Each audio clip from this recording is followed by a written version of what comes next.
محترم سامعین کرام، عزیزان کرام القدر،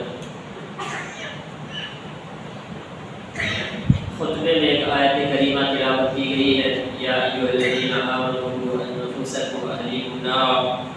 اس موضوع پر اس سے پہلے بھی کئی مرتبہ گفتگو ہوئی اور یہ موضوع ہے ہی بہت زیادہ اہم۔ تعلیم و تعلم اور اولاد کی تربیت، جو کہ ہمارے یہاں غفلت حد سے زیادہ ہے۔ بات یہاں تک آ گئی ہے کہ ایمان بچانا تک مشکل ہو رہا ہے اور ہم اب بھی لاپرواہی میں پڑے ہوئے ہیں۔ جو مکاتب ہمارے مسجدوں کے اندر قائم ہے وہ ان مدارس سے زیادہ اہم اور ضروری ہے جن مدارس کے اندر علماء، حفاظ اور مفتیان کرام بن کر آتے ہیں۔ ان کی ضرورت، ان کی اہمیت کا انکار ہمیں نہیں ہے، وہ بھی ضروری ہے، لیکن ان کا جب مقابلہ ہوگا مکاتب کا اور مدارس کا تو یقین جانیے آپ کہ یہ مکاتب اس سے زیادہ ضروری ہے۔ یہاں جو علوم دیے جاتے ہیں بچوں کو، یہ اس حدیث میں جو حدیث ابھی آپ کے سامنے پڑھی گئی، طلب العلم فریضۃ علی کل مسلم، اس فریضے کو پورا کرنے کے لیے وہ تعلیم دی جاتی ہے۔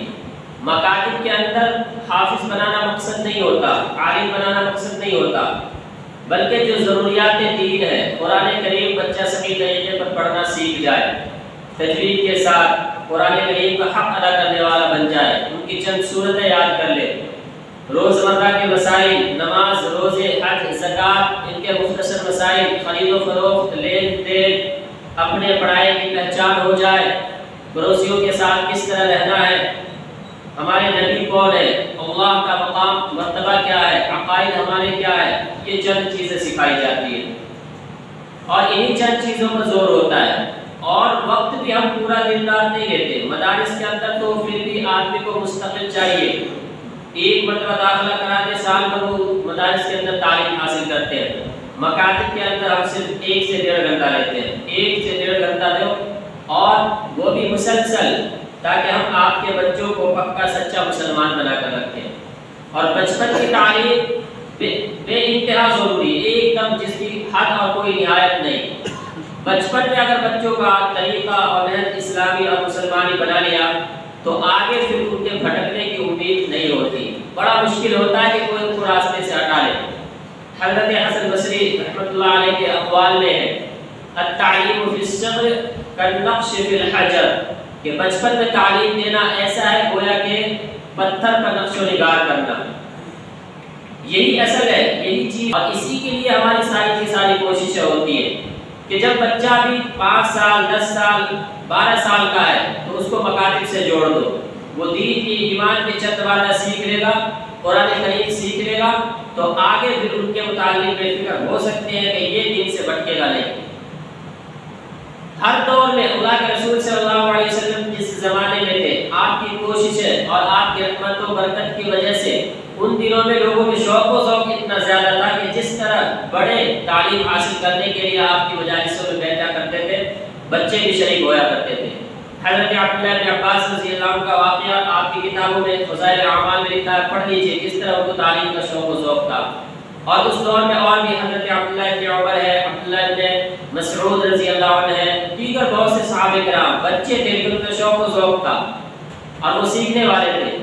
اور وقت کے ساتھ ساتھ حضرت عمر ابن خطاب رضی اللہ عنہ کے دور میں ان کے مختلف کارنامے جو انہوں نے انجام دیے، ان میں سے ایک یہ بھی اہم ہے کہ جہاں جہاں انہوں نے مسجد قائم کیا، مدرسے بھی بنائے، مدرسوں کے لیے خاص معلم کو رکھا گیا کہ آپ کا کام جنات میں کچھ نہیں ہے، صرف ہمارے مسلمان بچوں کو اسلام سکھاؤ، قرآن کریم سکھاؤ، اللہ کے رسول صلی اللہ علیہ وسلم کے فرامین سکھائے جائیں۔ آج ہماری تمام کی تمام کوششیں اسی لیے ان مکاتب کے اندر، لیکن ہم ناکام ہیں۔ ہمارے بچے، ہمارے مسلمان اب بھی کفر و ارتداد کا شکار ہو رہے ہیں، غیر جو ہے ہمارے بچوں پر غالب آ رہے ہیں۔ صبح اٹھتے ہی ہماری کوشش یہ ہوتی ہے کہ کتنی جلدی بچوں کو نہلا دھلا کے اسکول پہنچانا ہے، وہ اسکول جہاں کفر و شرک کھلے عام پڑھایا جاتا ہے، ہماری مسلمان بچیوں کے کو اسکرٹ میں اسکول جانا پڑے گا، حجاب نام کی چیز نہیں ہوگی، دین تعلیم نہیں سکھائیں گے بلکہ وہ صرف دنیا سکھائیں گے. ایسے اسکولوں کی فکر ہوتی ہے, مدارس لانے کی فکر نہیں ہوتی. تو ہم مجبور ہے, ہمارے پاس آپ ٹائم سے بھیجو گے, ہمیں وقت دو گے, بچوں کی نگرانی کرو گے کہ ہر دن آ رہا جا رہا ہے, تبھی ہم پڑھا پائیں گے. جب وہ ایک دن آیا 2 دن غائب ہے. میں اس کے علاوہ بھی بہت سے اقوال میں پہلے بیان کر چکا ہوں. مولانا علی ندوی صاحب رحمۃ اللہ علیہ کے متعلق بیان کیا تھا کہ انہوں نے مسلمانوں کو نئی نسل کو مخاطب کر کے فرمایا تھا کہ مسلمانوں کا آج ایک فیصلہ اس کو دین پر قائم رکھ سکتا ہے. وہ فیصلہ یہ کہ سب سے پہلے دینی تعلیم ہوگی, ہر تعلیم پر مقدم دینی تعلیم ہوگی.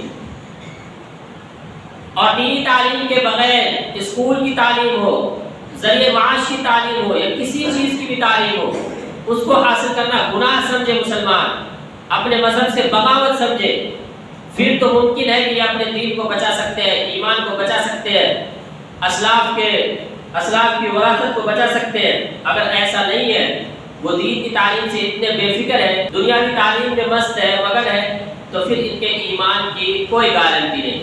یہ حضرات ان دنوں کے تھے, کوئی 50 سال پہلے, کوئی 100 سال پہلے کہہ کے گئے. آج ہم نے اپنے عمل سے یہ ثابت کر دیا کہ ہم اسی کفر و ارتداد پر راضی ہیں. اس کے لیے جو کوششیں ہم سے مانگی جا رہی ہیں وہ کوششیں ہم سے نہیں ہو سکتی. نہ ہم وہ قربانیاں دینے کو راضی ہے, نہ ہم وہ محنت کرنے کو راضی ہے. اور آج وہ معاملہ گھر تک پہنچا کہ ہمارے مسلمان کفر و شرک میں جا رہے ہیں. ہمارے اندر بیان جو ایمان کا آتا ہے حدیث کے اندر, اس میں یہ بات بھی خاص طور پر آتی ہے کہ ایک مسلمان کو چاہیے کہ وہ جب کفر و شرک سے اسلام میں آ گیا تو کفر و شرک کو ایسے ہی ناپسند کرے جیسے وہ آگ میں پھینکے جانے کو ناپسند کرتا ہو. آج آپ پوچھ لیجئے ان میں سے کسی کو کہ جنہوں نے کوئی ہندو سے, کوئی عیسائی سے, کوئی کسی سکھ سے شادی کیا, یہ بھی تو انسان, ہم بھی انسان شادی کیوں نہیں کر سکتا؟ یہ جواب ان کا ہوگا. وہ بھول جاتا ہے قرآن کیا کہہ رہا ہے, وہ بھول جاتے ہیں کہ اللہ کا فرمان کیا کہہ رہا ہے اور رسول اللہ صلی اللہ علیہ وسلم نے ہمیں کیا تعلیمات دی ہے. مشرکہ عورتوں سے شادی نہ کرو جب تک وہ ایمان والی نہ ہو جائے. وَلَأَمَةٌ مُؤْمِنَةٌ خَيْرٌ مِّن مُشْرِكَةٍ وَلَوْ أَعْجَبَتْكُمْ. مسلمان کی ایک باندی غلام جس کے خود اپنے اوپر اختیار نہیں, روپے پیسے نام کی کوئی چیز نہیں, شکل و صورت نہیں بھی ہے, وہ بھی تم سے اس کافر و مشرک کے مقابلے میں 1000 درجے بہتر ہے. وَلَوْ أَعْجَبَكُمْ, اگرچہ تمہیں یہ کافر و مشرک کتنے خوبصورت اور کتنے پسند کیوں نہ آئے. ہمیں یہ تعلیمات یاد نہیں. کیوں؟ کیونکہ ہم نے بچپن میں جو کام ہمیں کرنا چاہیے تھا ہم نے نہیں کیا. ہمارے اکابرین کا آپ جب دور پڑھیں گے, انہوں نے فکر کیا ہے جیسے اللہ کے رسول نے اپنے صحابہ کرام کو دین دیا, صحابہ کرام نے اسی فکر مندی کے ساتھ اپنے بعد تابعین کو, تابعین تبع تابعین کو ہمیں جواب دینا ہوگا اللہ کے یہاں ضرور. وہ صحابہ کرام ہم سے پوچھیں گے جنہوں نے اللہ کے رسول کے ساتھ 3 سال شیخ ابی طالب نے گھاس پھوس کھا کر, درختوں کے پتے کھا کر گزارے تھے, کیا جواب دیں گے آپ؟ یا ایھا الذین آمنوا قوا انفسکم واہلیکم نارا. آج دین کی بات نہیں, ایمان تک بات پہنچ چکی ہے, ایمان چھینا جا رہا ہے. ہمارے ذمہ یہ ذمہ داری دی گئی تھی کہ تم خود کو بھی اور اپنے بچوں کو بھی آگ سے بچاؤ. وقودها الناس والحجارہ, یہ آگ دنیا والی آگ نہیں ہے, یہ جہنم کی آگ ہے جس کا ایندھن انسان اور پتھر ہے. انسان اور پتھر سے سلگائے گئے آگ کے اندر تمہیں ڈالا جائے گا. دنیا کے اندر آدمی کوئی سوچ کے دیکھے, ایک بڑی سی آگ جل رہی ہو, بچہ ہمارا اس میں گھسنا چاہ رہا ہے, کیا ہم اسے جانے دیں گے؟ کبھی نہیں جانے دیں گے. لیکن جہنم کی آگ جو اس آگ سے 1000 درجے زیادہ سخت ہے, اس میں ہم یوں ہی ہنستے کھیلتے پہنچا رہے ہیں, ہمیں احساس تک نہیں ہے. اسکول ٹیوشن میں ہی لگے رہیں گے آپ, ایمان کی بھی آپ کو فکر کرنی ہے. آپ سے جواب حساب مانگا جائے گا کہ آپ کو جو ذمہ داری دی گئی تھی بچوں کو دین سکھانے کا, آپ نے کیا نہیں کیا. کلکم راع وکلکم مسئول عن رعیتہ, اللہ کے رسول کے فرمان میں ہے کہ تم میں سے ہر ایک ذمہ دار اور نگراں ہے. راعی کے لفظی معنی تو چرواہا ہے, چرواہا وہی ہوتا ہے نگہبان جو اپنے جانوروں کا خیال رکھے.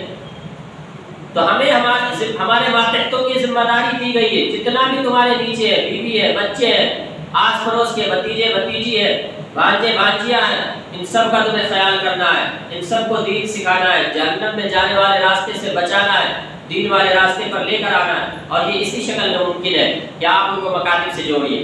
یہ مکاتب ہمارے بچوں کا مستقبل طے کر رہے ہیں، لکھ رہے ہیں، یہی بچے آگے، اگر آج ہم نے سکھایا کل کو چل کے یہ ممبروں پر یہی ہوں گے، آج ہم یہاں بیان کر رہے ہیں کل یہ بچے ہوں گے، ہم ہمیشہ نہیں باقی رہنے والے، ہر آدمی ایک وقت بعد ختم ہوں گے۔ مسجدوں کی ذمہ داری ان کی ہوگی، محلے کی ذمہ داری ان کی ہوگی۔ جب ہم نے ان کی تربیت اسلامی طریقے پر نہیں کی تو ہم اس سے کیا امید رکھیں گے؟ اس لیے سوشل میڈیا کی دنیا سے واقف ہے، ہر طرح کی خبریں سنتے ہیں۔ ابھی 4-5 دن پہلے کسی نے ایک ویڈیو بھیجا مجھے کہ جہاں یوپی کے اندر کسی اسکول میں ہماری مسلمان بچیاں 8 سال 10 سال کی بچیاں وہ ہندوؤں کا پروگرام، کسی دیوی دیوتا کا پروگرام کر رہی ہے، کوئی سیتا بنی ہوئی ہے، کوئی اور کچھ بنا ہوا ہے، کوئی کچھ بن کے وہ ڈرامے کر رہے ہیں، سب کے نام مسلمانوں والے ہیں۔ تو آپ ذرا سوچ کے دیکھیے، وہ بچے اگر جوان ہوں گے، ان کو کلمہ یاد نہیں، قرآن یاد نہیں، وہ آپ کو کیا دیں گے؟ پھر ان سے آپ کیا امید رکھیں گے؟ تو وہ ایمان پر برقرار رہیں گے؟ نہیں، بڑا مشکل ہوتا ہے ایمان پر برقرار رہنا۔